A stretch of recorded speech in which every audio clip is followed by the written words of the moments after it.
TV నేను మీ రాజు. తెలంగాణలో ఎన్నికల హడావిడి మొదలయ్యింది. కొన్ని చోట్ల ఘర్షణ వాతావరణాలు కూడా అవుతున్నాయి. అలాగే కాంగ్రెస్ పార్టీ నేతలు మేమే గెలుస్తున్నామని చెప్పేసి కాంగ్రెస్ పార్టీ నేతలు చెప్తున్నారు. హైట్రిక్గా ఈసారి మళ్ళీ కేసీఆర్ గారే సీఎం అవుతారని చెప్పేసి కూడా బీఆర్ఎస్ నేతలు చెప్తున్నారు. భారతీయ జనతా పార్టీ మాత్రం బీసీ అభ్యర్థిని సీఎంగా ప్రకటించినప్పటి నుంచి మా వైపు కొంతమేర అంటే బీసీ ఓటర్లు అందరూ మా వైపే ఉన్నారు, డెఫినెట్గా మేమే అధికారంలోకి వస్తామని చెప్పేసి బీజేపీ నాయకులు అంటున్నారు. సో మొత్తానికి ఈ త్రికోణ అంటే ఈ మూడు పార్టీల మధ్య గెలిచేది ఎవరు? సో 10 సంవత్సరాల తర్వాత అధికారానికి దూరమైనటువంటి కాంగ్రెస్ పార్టీకి అధికారం ఇస్తారా? తెలంగాణ తెచ్చిన సెంటిమెంట్ని ప్రజల లోపలికి తీసుకెళ్లడంలో కాంగ్రెస్ పార్టీ అంత ఎంతో సక్సెస్ అవుతుంది. అలాగే 10 సంవత్సరాల ఈ బీఆర్ఎస్ ప్రభుత్వం పైన వ్యతిరేకత అనేది కాంగ్రెస్ పార్టీ కలిసి వస్తుందని చెప్పేసి కూడా అంటున్నారు. సో మొత్తానికి 2023లో ఏ పార్టీ అధికారంలోకి వస్తుందని చెప్పేసి కూడా వివిధ సర్వేలు కూడా చేస్తున్నారు. అందులో ఆత్మసాక్షి కూడా సంచలన సర్వే చేయడం అనేది కూడా జరిగింది. సో తెలంగాణలో వచ్చేది ఈ పార్టీని అని చెప్పేసి కూడా వాళ్ళు ఒక సర్వే చేశారు. సో ఆత్మసాక్షి సర్వేలో తేలిన నిజమేంటి? కాంగ్రెస్ పార్టీకి అధికారం మొగ్గు చూపుతుందా, లేకపోతే మళ్ళీ KCR హైట్రిక్గా CM కాబోతున్నారా? Bharatiya Janata party BC card తోటి ఓటు శాతం ఏమన్నా పెరిగిందా అనేది ఒకసారి చూద్దాం. సో ఆత్మసాక్షి సర్వే వాళ్ళు దాదాపుగా ఉమ్మడి 10 నియోజకవర్గాల్లో వాళ్ళు సర్వే చేయడం అనేది జరిగింది. అందులో చూసుకున్నట్టయితే 2018లో ఆత్మసాక్షి చేసిన సర్వే దాదాపుగా ఇంచుమించు అదే రిజల్ట్స్ వచ్చినాయని చెప్పేసి కూడా వాళ్ళు వేసుకున్నారు. అందులో 2018లో 85 నుంచి 89 వస్తుందని చెప్పేసి వాళ్ళు చెప్పినప్పటికీ 88 స్థానాలు రావడం అనేది జరిగింది. 19 నుంచి 20 స్థానాలు కాంగ్రెస్ పార్టీకి వస్తుందన్నారు, 19 స్థానాలు రావడం అనేది జరిగింది. భారతీయ జనతా పార్టీకి 1 స్థానం వస్తుందన్నారు, 1 స్థానం మాత్రమే వచ్చింది. తర్వాత మిగతా వారికి 10 అన్నారు. అందులో టీడీపీ 2, ఎంఐఎం 7, మిగతా వారికి అంటే ఇండిపెండెన్స్కో 2 స్థానాలు గెలవడం అనేది కూడా జరిగింది. తర్వాత హుజరాబాద్ ఉప ఎన్నికలు కావచ్చు, నాగార్జున ఉప ఎన్నికలు కావచ్చు, దుబ్బాక ఉప ఎన్నికల్లో కూడా వాళ్ళు డెఫినెట్గా ఇక్కడ బీజేపీ గెలుస్తుంది అన్నారు. దుబ్బాకలో కూడా బీజేపీకి అవకాశం అన్నారు. నాగార్జున సాగర్లో టీఆర్ఎస్ ఇప్పుడు బీఆర్ఎస్ పార్టీకి అనుకూలంగా సర్వే చేయడం అనేది జరిగింది. ఆ పార్టీలే రావడం అనేది కూడా జరిగింది. సో మొత్తానికి ఈసారి ఎమ్మెల్యే సీట్ అంటే సో కర్ణాటకలో కూడా ఆత్మసాక్షి సర్వే చేయడం అనేది జరిగింది. అక్కడ భారతీయ జనతా పార్టీకి 83 నుంచి 84 వస్తుందన్నారు. సో 66 స్థానాలు రావడం అనేది జరిగింది. 115 నుంచి 124 స్థానాలు వస్తుందన్నారు. 135 స్థానాలు రావడం అనేది జరిగింది. జేడీఎస్కి 23 నుంచి 30, సో 19 స్థానాలు వచ్చినాయి. అదర్స్కి 2 నుంచి 8 స్థానాలు వస్తుందన్నారు, 4 స్థానాలు రావడం అనేది జరిగింది. సో కర్ణాటకలో కూడా ఆత్మసాక్షి సర్వే నిజమైందని చెప్పేసి కూడా వాళ్ళు భావించారు. సో మొత్తానికి వారు ఏ ఏజ్ గ్రూప్ల వాళ్ళని తీసుకున్నారు, అలాగే ఎప్పటి నుంచి ఎప్పుడు సర్వే స్టార్ట్ చేశారు అనేది కూడా చెప్పారు. అందులో 18 జూలై 2023 నుంచి 17 ఆగస్ట్ 2023 వరకు ఒక పేజ్ సర్వే అంటే సర్వే చేయడం అనేది జరిగింది. తర్వాత పేజ్ 2 వచ్చేసి 21 ఆగస్ట్ 2023 నుంచి 30 సెప్టెంబర్ 2023 వరకు చేశారు. తర్వాత పేజ్ 3 సర్వే ఫ్రమ్ 2 అక్టోబర్ 2023 నుంచి 28 అక్టోబర్ 2023 వరకు వాళ్ళు సర్వే చేయడం అనేది కూడా జరిగింది. దాదాపుగా ఎవరిని చేశారు, ఎన్ని శాంపిల్స్ తీసుకున్నారని చెప్పేసి కూడా చెప్పారు వాళ్ళు. 110 అసెంబ్లీ స్థానాల్లో 2,65,000 శాంపిల్స్ తీసుకున్నామని చెప్పేసి అంటున్నారు. 820 మెంబర్లను కూడా అంటే వాళ్ళు ఎంక్వైరీ చేసినట్టు కూడా తెలుస్తుంది. సో మొత్తానికైతే వాళ్ళు చేసిన దాంట్లో ఫార్మర్స్ అంటే రైతులను కావచ్చు, స్టూడెంట్స్ని కావచ్చు, నిరుద్యోగులను కావచ్చు, గవర్నమెంట్ ఆఫీసర్లని, రిటైర్డ్ ఆఫీసర్లని, రిటైర్డ్ ఎంప్లాయీలని, అలాగే చిన్నకారు రైతులని, చిన్నకారు బిజినెస్ మ్యాన్స్ని కూడా వాళ్ళు అడిగారు. తర్వాత హౌస్ వైఫ్స్ని కానీ, ఆర్టీసీ ఎంప్లాయీస్ దాదాపు అంటే ఇప్పుడు గవర్నమెంట్ చేసేసరికి 50,000 కుటుంబాలు మరి ఎవరికి అవకాశం ఇస్తుందని చెప్పేసి కూడా అంటున్నారు. తర్వాత వాళ్ళు అంగన్వాడీ టీచర్స్ని, ఆశా వర్కర్స్ని కూడా వాళ్ళు అడగడం అనేది కూడా జరిగిందని చెప్పేసి కూడా మెన్షన్ చేశారు. సో మొత్తానికి SC, ST, OC, BC, minorities కావచ్చు, తర్వాత 18 నుంచి 30 సంవత్సరాలు, తర్వాత 31 నుంచి 40 సంవత్సరాలు, 41 నుంచి 50 సంవత్సరాలు, 51 నుంచి 60 పైన వాళ్ళని కూడా వాళ్ళు అడిగామని చెప్పేసి కూడా వాళ్ళు చెప్తున్నారు. సో మొత్తానికైతే బీఆర్ఎస్ పార్టీకి వచ్చేసి 42.5% మెజార్టీ పీపుల్స్ బీఆర్ఎస్ పార్టీ మళ్ళీ వస్తుందని చెప్పేసి కూడా చెప్పడం అనేది జరిగింది. సో కాంగ్రెస్ పార్టీకి వచ్చేసి 36.5% కాంగ్రెస్ పార్టీ వైపు మొగ్గు చూపారు. భారతీయ జనతా పార్టీకి వచ్చేసి 75% మంది ప్రజలు మొగ్గు చూపారని చెప్పేసి కూడా అంటున్నారు. ఎంఐఎంకి 2.75% మొగ్గు చూపారని చెప్పేసి అంటున్నారు. మిగతా వారికి 7.5% ఉన్నారని చెప్పేసి అంటున్నారు. 2018కి 2023 కూడా వీళ్ళు డిఫరెన్స్ చూపడం అనేది కూడా జరిగింది. సో 2018లో చూసుకున్నట్టయితే బీఆర్ఎస్ పార్టీకి 46% ఉండే, ఇప్పుడు వచ్చేసి బీఆర్ఎస్కి 42.5% మాత్రమే ఉంది. తర్వాత కాంగ్రెస్ పార్టీకి వచ్చేసి గతంలో 28% ఉంటే ఇప్పుడు 36%కి పెరిగింది. బీజేపీకి 6% ఉంటే అంటే ఇంచుమించు 7% ఉంటే ఇప్పుడు 11% వరకు వస్తుంది. తర్వాత అదర్స్ 15% ఉంటే ఈసారి 7%కి పడిపోవడం అనేది జరిగింది. సో మొత్తానికి 2023-2018 మధ్యలో డిఫరెన్స్ చూసుకున్నట్టయితే తర్వాత ఇక్కడ బీఆర్ఎస్ పార్టీకి 2018లో 46% ఉంటే ఇప్పుడు మాత్రం 42%, అంటే దాదాపుగా 4.3%కి బీఆర్ఎస్ గ్రాఫ్ పడిపోయింది. తర్వాత కాంగ్రెస్ పార్టీకి వచ్చేసి 28.43 ఉంటే 2018లో ఇప్పుడు 36.5% ఉంది. ఏకంగా 8% ఓట్ బ్యాంక్ అనేది కాంగ్రెస్ పార్టీకి పెరిగింది. తర్వాత భారతీయ జనతా పార్టీకి 7% ఉంటే ఇప్పుడు 10% అయింది. ఏకంగా 3.77% బీజేపీ కూడా ఓట్ బ్యాంక్ని పెంచుకుంది. సో ఎంఐఎం వచ్చేసి 2.71 ఉంటే ఇప్పుడు 2.7.5, అంటే దాదాపుగా ఒక 0.4% మాత్రమే ఇంక్రీజ్ అయింది ఓట్ శాతం విషయంలో. మిగతా వారు చూసుకున్నట్టయితే 15.8% ఉంటే ఇప్పుడు 7.5% అయింది. సో మైనస్గా 7.58% అయింది. సో ఈ 7% ఇక్కడ కాంగ్రెస్ పార్టీకి యాడ్ అయ్యారని చెప్పేసి కూడా చెప్పుకోవచ్చు. తర్వాత ఇక్కడ 2018-2023 కూడా వాళ్ళు ఒక డయాగ్రామ్ వేశారు. సో దాదాపుగా ఇక్కడ 42% ఉంటే ఇక్కడ 46% ఉంటే ఇక్కడ 42% మాత్రమే ఉంది అని చెప్పేసి కూడా చెప్పుకోవచ్చు. సో మొత్తానికి సైలెంట్ ఓటర్స్ కూడా 1.75% కూడా 75%ని కూడా వాళ్ళు ఎంక్వైరీ చేసినట్టు కూడా తెలుస్తుంది. తర్వాత మొత్తానికి ఇప్పుడు బీఆర్ఎస్ పార్టీ గెలవబోయే స్థానాలు వచ్చేసి 2023లో బీఆర్ఎస్ పార్టీకి వచ్చే స్థానాలు వచ్చేసి 64 నుంచి 70 స్థానాల వరకు రావచ్చు అని చెప్పేసి అంటున్నారు. కాంగ్రెస్ పార్టీకి వచ్చేసి 37 నుంచి 43 స్థానాలు వచ్చే అవకాశాలు ఉన్నాయంటున్నారు. భారతీయ జనతా పార్టీకి 5 నుంచి 6 స్థానాలు వచ్చే అవకాశాలు ఉన్నాయి. ఎంఐఎం పార్టీకి 6 నుంచి 7 సీట్లు, అలాగే మిగతా వారికి 1 నుంచి 2 సీట్లు వచ్చే అవకాశాలు ఉన్నాయని చెప్పేసి కూడా అంటున్నారు. సో మొత్తానికి ఇక్కడ బీఆర్ఎస్ పార్టీ మూడోసారి అధికారంలోకి వచ్చే అవకాశాలు ఉన్నాయని చెప్పేసి కూడా వీళ్ళ సర్వేలో తేలిన నిజం అని చెప్పేసి కూడా చెప్పుకోవచ్చు. సో వాళ్ళు దాదాపుగా 3 ఫేజ్లో చేసిన సర్వే ప్రకారం బీఆర్ఎస్ పార్టీకి ఇప్పటికిప్పుడు ఎన్నికలు జరుగుతాయి. ఎందుకంటే వాళ్ళు అక్టోబర్ 28 లాస్ట్ కంప్లీట్ చేశారు. సో ఈరోజు ఈ 2 రోజుల ముందు జరిగిన వాళ్ళ సర్వే ప్రకారం ఇప్పటికిప్పుడు ఎన్నికలు జరిగితే బీఆర్ఎస్ పార్టీకి 64 నుంచి 70 స్థానాలు వచ్చే అవకాశం ఉంది. కాంగ్రెస్ పార్టీకి 37 నుంచి 43 స్థానాలు వచ్చే అవకాశం ఉంది. భారతీయ జనతా పార్టీకి 5 నుంచి 6 స్థానాలు వచ్చే అవకాశం ఉంది. ఎంఐఎంకి వచ్చేసి 6 నుంచి 7 స్థానాలు వచ్చే అవకాశం ఉంది. మిగతా వారికి 1 నుంచి 2 స్థానాలు వచ్చే అవకాశం ఉందని చెప్పేసి కూడా వాళ్ళ సర్వే రిపోర్ట్లో సంచలన విషయాలు తెలిసినాయి అని చెప్పేసి కూడా చెప్పుకోవచ్చు. సో యాక్చువల్గా కాంగ్రెస్ పార్టీ ప్రతి ఒక్క సర్వే రిపోర్ట్లో కాంగ్రెస్ పార్టీకి పాజిటివ్గా ఉన్నప్పటికీ ఆత్మసాక్షి సర్వేలో మాత్రం, అంటే రీసెంట్గా మిషన్ చాణక్య సర్వేలో కూడా బీఆర్ఎస్ పార్టీకి దగ్గర 70 స్థానాల పైన వాళ్ళు కూడా ఇవ్వడం అనేది జరిగింది, అంటే ప్రజెంట్ సిచ్యువేషన్ని బట్టి. సో ఇక్కడ బీఆర్ఎస్ పార్టీ ఆత్మసాక్షి సర్వేలో కూడా బీఆర్ఎస్ పార్టీకి 64 నుంచి 70 స్థానాలు ఇచ్చారు.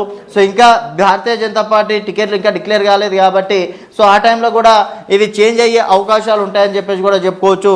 సో వాళ్ళు ప్రజెంట్ అభ్యర్థులను దృష్టిలో పెట్టుకొని మాత్రమే చేసిన సర్వే అని చెప్పేసి కూడా ఈ సందర్భంగా చెప్పుకోవచ్చు. సో బీఆర్ఎస్ పార్టీకి 64 నుంచి 70 స్థానాలు మాత్రం ఖచ్చితంగా వస్తాయని చెప్పేసి అంటున్నారు. అండ్ కాంగ్రెస్ పార్టీ గతంలో కేవలం 19 స్థానాలు గెలిస్తే అండ్ 12 మంది ఎమ్మెల్యేలు అమ్ముడుపోయినప్పటికీ కాంగ్రెస్ పార్టీకి ఈసారి జనాలు ఆదరించే విధంగా ఉన్నారు. తెలంగాణ సెంటిమెంటు తర్వాత 6 గ్యారెంటీలు కూడా జనాల లోపలికి వెళ్ళిందని చెప్పేసి కూడా చెప్పుకోవచ్చు. వాళ్ళ ఓట్ పర్సెంటేజ్ కూడా పెరుగుకుంటూ దాదాపుగా 37 నుంచి 43 స్థానాలు అయితే గెలవబోతున్నారు. తర్వాత ఇంకొక నెల రోజులు సమయం ఉంది కాబట్టి మేబీ ఈ ఫిగర్ ఇక్కడ రావచ్చు, ఈ ఫిగర్ అక్కడ వెళ్ళినా కూడా ఆశ్చర్యపోవాల్సిన అవసరం లేదు. బీఆర్ఎస్ పార్టీ ఇదే విధంగా కనుక జనాల లోపలికి వెళ్తే మేబీ మూడోసారి హైట్రిక్గా అధికారం వచ్చే అవకాశాలు మాత్రం ఉంటాయని చెప్పేసి కూడా ఈ సందర్భంగా చెప్పుకోవచ్చు. భారతీయ జనతా పార్టీ దాదాపు 20 నుంచి 30 స్థానాలు వచ్చి మేము హంగు వస్తుంది అధికారంలోకి వస్తామని చెప్పేసి కలలు కంటున్నప్పటికీ భారతీయ జనతా పార్టీ 2014లో దాదాపు 5 స్థానాలు రావడం అనేది జరిగింది. సో ఇప్పుడు కూడా 5 నుంచి 6 స్థానాలే భారతీయ జనతా పార్టీకి వస్తున్నాయి. అది కూడా రూరల్ చాలా తక్కువ. హైదరాబాద్ పరిసర ప్రాంతాల్లో ఒక 2 కావచ్చు, తర్వాత ఈటెల రాజేందర్ కావచ్చు, రఘునందన్ రావు కావచ్చు, ఇట్లాంటి కొంతమంది గెలిస్తే అంటే గెలిచే అవకాశాలు అయితే భారతీయ జనతా పార్టీకి ఉంది. 6 స్థానాలు మాత్రమే బీజేపీకి వస్తాయని చెప్పేసి అంటున్నారు. ఎంఐఎంకి వచ్చేసి సరే 6 లేదా 7, ఎంఐఎం ఎప్పుడైనా సరే 6 నుంచి 7 స్థానాలు అయితే గెలుచుకుంటుంది. సేమ్ ఫిగర్ ఎంఐఎం పార్టీకి చెప్పారు. మిగతా వారికి మాత్రం 1, 2 స్థానాలు అని చెప్పేసి కూడా చెప్పడం అనేది జరిగింది. సో మొత్తానికి వాళ్ళు ఏ గ్రూప్ వాళ్ళని ఎంత % వాళ్ళు ఓటేస్తామని చెప్పేసి వాళ్ళ సర్వే రిపోర్ట్లో చూసుకున్నట్టయితే 18 నుంచి 30 సంవత్సరాల వరకు వయసు వాళ్ళు 38% మంది బీఆర్ఎస్కి మద్దతు తెలపడం అనేది జరిగింది. కాంగ్రెస్ పార్టీకి మాత్రం 40% మంది మద్దతు తెలిపారు. ఇక్కడ 18 నుంచి 30 స్థానాల్లో నిరుద్యోగులు మాత్రం బీఆర్ఎస్ పార్టీ పైన చాలా కోపంతో ఉన్నారని చెప్పేసి కూడా చెప్పుకోవచ్చు. ఎందుకంటే ఇప్పటి వరకు ఇలాంటి నోటిఫికేషన్ అనేది సరిగ్గా వెయ్యలేకపోయింది. టీఎస్పీఎస్సీ మొన్న గ్రూప్ 1 లీకేజ్ కావచ్చు, ఇట్లాంటివన్నీ బీఆర్ఎస్ పార్టీకి పెద్ద ఎత్తున మైనస్ అయ్యే అవకాశాలు ఉన్నాయి. కాకపోతే ఇక్కడ 2% చూపిస్తున్నారు. గ్రౌండ్ లెవెల్లో అయితే ఇంకాస్త ఎక్కువగానే ఉంటుందని చెప్పేసి నేను అనుకుంటున్నా, నా పర్సనల్ ఒపీనియన్. అండ్ యువకులే భారతీయ జనతా పార్టీకి ఎక్కువ శాతం ఉంటుందని చెప్పేసి బీజేపీ ఎక్స్పెక్ట్ చేస్తుంటుంది. అయినప్పటికీ కేవలం వాళ్ళ సర్వే రిపోర్ట్లో మాత్రం 18% మంది మాత్రమే యువకులు భారతీయ జనతా పార్టీ వైపు ఉన్నారు, 4% మంది ఇతరుల వైపు ఉన్నారని చెప్పేసి కూడా చెప్తున్నారు.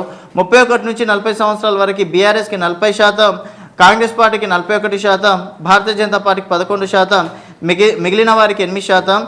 అలాగే 41 నుంచి 50 సంవత్సరాలు ఇక్కడ కూడా బీఆర్ఎస్కి 48%, ఇక్కడ కాంగ్రెస్కి 38%, 12% భారతీయ జనతా పార్టీకి, 2% మిగిలిన వారికి. సో 51 నుంచి 60 స్థానాలు చూసుకున్నట్టయితే ఇక్కడ పెన్షన్దారులు ఎక్కువ మంది ఉంటారు. రీసెంట్గా 57 సంవత్సరాల వరకు కూడా పెన్షన్ ఓకే చేయడంతో వాళ్ళందరూ బీఆర్ఎస్ పార్టీ వైపు ఉండే అవకాశం ఉంటుంది. దీంట్లో రైతులు కూడా ఉంటారు కాబట్టి మేబీ రైతు బంధు కావచ్చు, రైతు బీమా కావచ్చు, ఆ ఎఫెక్ట్ ఉండే అవకాశం ఉంటుంది. సో బీఆర్ఎస్ పార్టీకి 50%, కాంగ్రెస్ పార్టీ కేవలం 39%, అలాగే బీజేపీకి 7%, మిగిలిన వారికి 4%. తర్వాత 61 సంవత్సరాల వారు వచ్చేసి 51% మళ్ళీ బీఆర్ఎస్కి, 40% కాంగ్రెస్కి, 6% మాత్రం భారతీయ జనతా పార్టీకి, 3% మిగిలిన వారికి అని చెప్పేసి కూడా అంటున్నారు. ఎందుట్లో అంటే ఇప్పుడు బీసీలని సీఎం చేసామని భారతీయ జనతా పార్టీ అంటున్నారు కదా.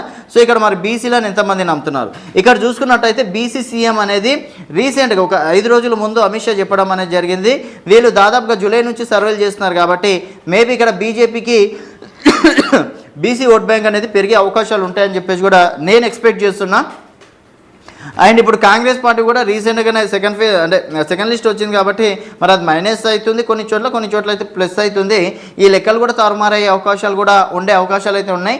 ఇక్కడ ఓసీ కమ్యూనిటీ వచ్చేసి 39% బీఆర్ఎస్ పార్టీకి, 37% కాంగ్రెస్ పార్టీకి. అంటే ఇందులో రెడ్లు వస్తారు. సో రెడ్లు ఎక్కువ కాంగ్రెస్ పార్టీ వైపు ఉంటారు కాబట్టి ఇక్కడ 37% మద్దతు తెలపడం అనేది జరిగింది. 20% భారతీయ జనతా పార్టీకి, 4% మిగిలిన వారికి. సో ఇక్కడ బీసీ కమ్యూనిటీ వచ్చేసి ముదిరాజ్లో వచ్చేసి 37%, బీఆర్ఎస్ పార్టీకి 39%, కాంగ్రెస్ పార్టీకి. ఇక్కడ బీసీ సీఎం అలాగే ఈటెల రాజేందర్ ముదిరాజ్ ఉన్నప్పటికీ కేవలం 17% మంది మాత్రమే ఇక్కడ భారతీయ జనతా పార్టీకి మద్దతు తెలిపారు, 7% మంది మిగిలిన వారికి. అలాగే యాదవ్స్ వచ్చేసి మరి అంటే ఈ గొర్రెల స్కీమ్ అనేది మేబీ యాదవ్స్కి అది మన ప్లస్ పాయింట్ అయిందేమో.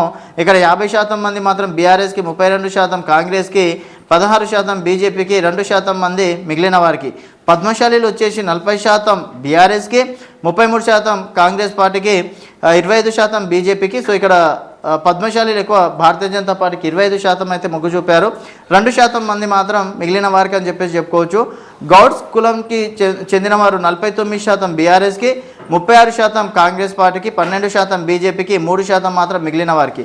సో ఇక్కడ అంటే గౌడ్స్ విషయంలో కూడా రీసెంట్గా గౌడ్స్ భవనాలు కావచ్చు, తర్వాత వారికి కలుగిత కార్మికులకు పెన్షన్స్ ఇవ్వడం కావచ్చు, ఇవన్నీ ఒక రకంగా వీటికి ప్లస్ పాయింట్ అయ్యే అవకాశం ఉంది కాబట్టి బీఆర్ఎస్కి 49% మద్దతు తెలిపారని చెప్పేసి కూడా చెప్పుకోవచ్చు.